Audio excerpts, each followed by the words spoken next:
Los guaraníes, junto con sus primos los tupís, fueron probablemente los pueblos más numerosos en el continente sudamericano.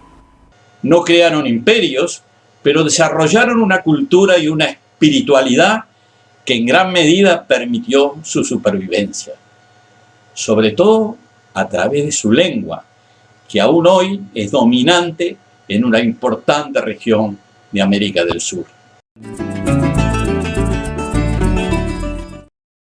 A pesar de sufrimientos y penurias, el espíritu guaraní todavía está presente en su tierra, sostenido en lo que ellos llaman Ñanderecó Marangatú, o sea, el modo de ser bueno, honrado y virtuoso.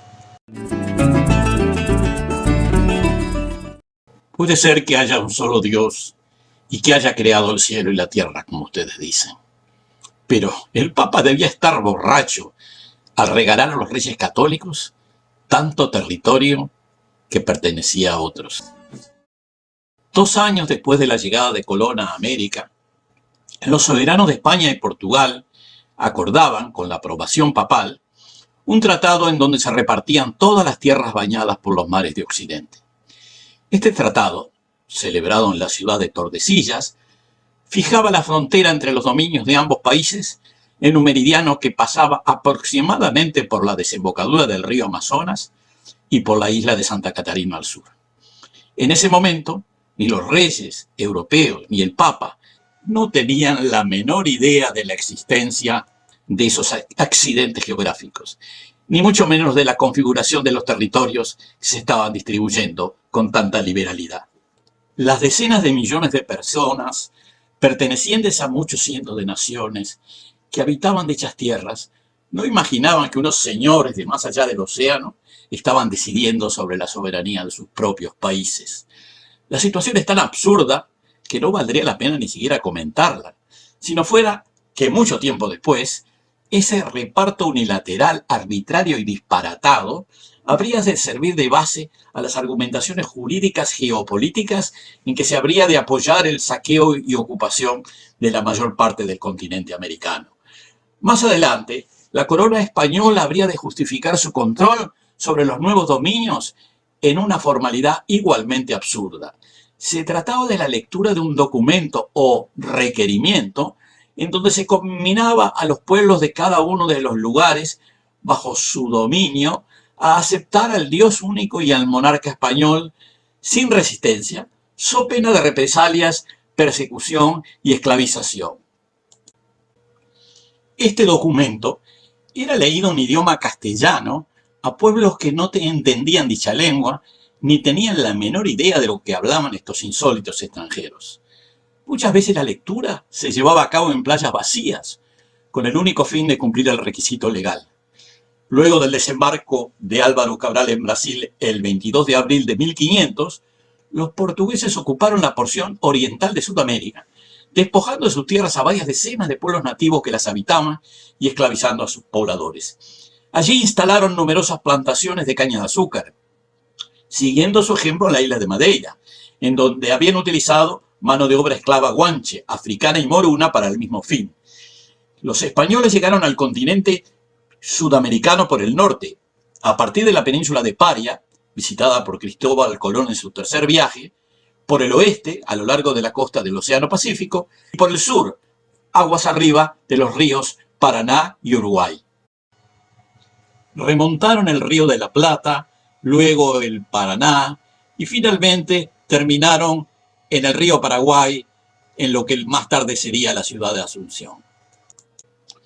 Durante las décadas siguientes, los imperios se dedicaron a afirmar su control y a expandir sus áreas de dominio.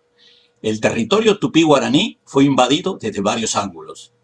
Originalmente, las naciones de ese tronco étnico ocupaban una enorme extensión que iba desde el Amazonas al Río de la Plata y desde el Atlántico hasta los Andes.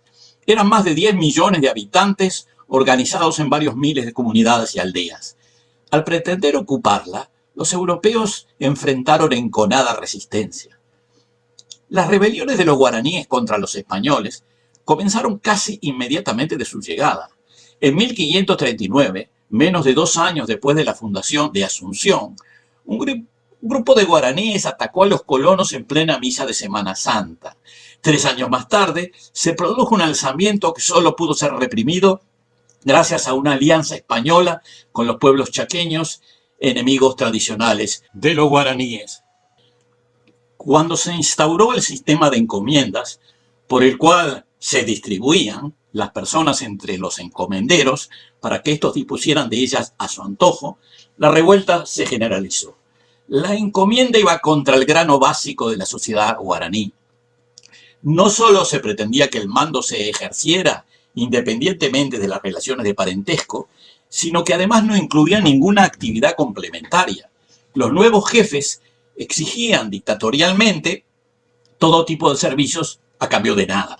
Eran crueles, autoritarios e intolerantes. Se burlaban de las prácticas religiosas y costumbres, explotando en forma inhumana las comunidades que habían tenido la mala suerte de caer bajo su dominio.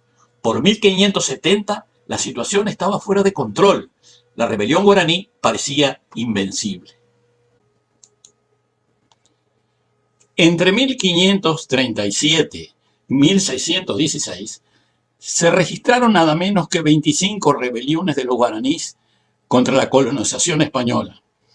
Al mismo tiempo en que fue implantado formalmente en el Paraguay el sistema de la encomienda, en 1556 surge el primer movimiento mesiánico. El levantamiento surge en el contexto de una opresión intolerable, y a la que intentaban responder ya sea con resistencia pasiva, ya sea con la huida al monte, a su libertad y a sus tradiciones. La dimensión contestataria guaraní se acentuó cuando los trabajos impuestos por el régimen colonial se hicieron más continuos e insoportables, y muy concretamente a partir de la encomienda, que es un sistema que pretende someter no solo a los individuos, mujeres y esclavos, sino a las comunidades con sus caciques y familias. La teoría y la práctica de la encomienda se basa en un dominio político en vistas a la explotación económica. Durante décadas los guaraníes cantarán la epopeya de su libertad amenazada en sus danzas de liberación. En 1559, con el lema «Libertad y guerra sangrienta contra los españoles», se produce una nueva rebelión en la comarca de Acajay y Acaraíba. En 1561 surge otra en el Guairá, acaudillada por caciques poderosos de la provincia encomendados en Asunción.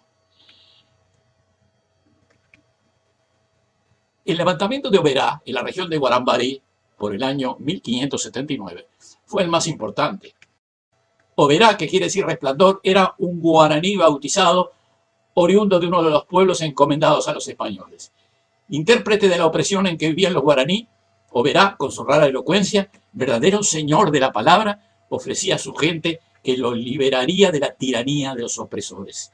Se presentó con carácter mesiánico, de origen divino y salvador de su pueblo por misión. Se decía hijo del verdadero Dios, nacido de una virgen, encarnado para la liberación de su pueblo. Un cometa que había aparecido en el cielo aquel tiempo, él decía tenerlo escondido bajo su poder para que oportunamente abrazara con su fuego a los españoles. El movimiento se propagó tanto hacia el sur de Asunción, por el Paraná, como por el norte, hacia la cuenca de Ipané, donde estaban los guarambarenses.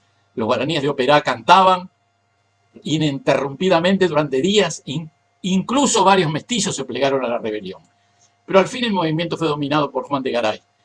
Oberá logró huir sin dejar rastros y la rebelión de a poco se fue apagando. Tal vez para que ello sucediera tuvo que ver la llegada de los primeros frailes franciscanos al Paraguay. Utilizando tácticas guerrilleras, los nativos atacaban con gran movilidad a las fuerzas españolas, tanto en los caminos como en los pueblos, retirándose ante los avances frontales del enemigo.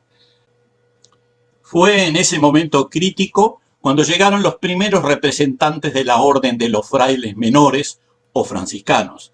Esta orden seguía el modelo de pobreza y humildad de San Francisco de Asís, y su consigna era: si queréis ser perfectos, id y vended lo que poseéis y dale el dinero a los pobres y tendréis un tesoro en el cielo, que aquel que quiera seguirme renuncie a sí mismo. Los frailes comenzaron a recorrer las aldeas guaraníes mostrando una faceta distinta a los encomenderos.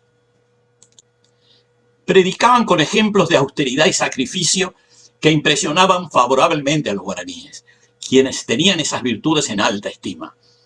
Gradualmente lograron la adhesión de las comunidades y desarrollaron una red de conventos y misiones que permitieron consolidar el control territorial español. La nación guaraní era profundamente religiosa. Sus actividades se desarrollaban en un marco espiritual permanente. Por esa razón, los enfoques de los frailes observantes calaron tan hondo.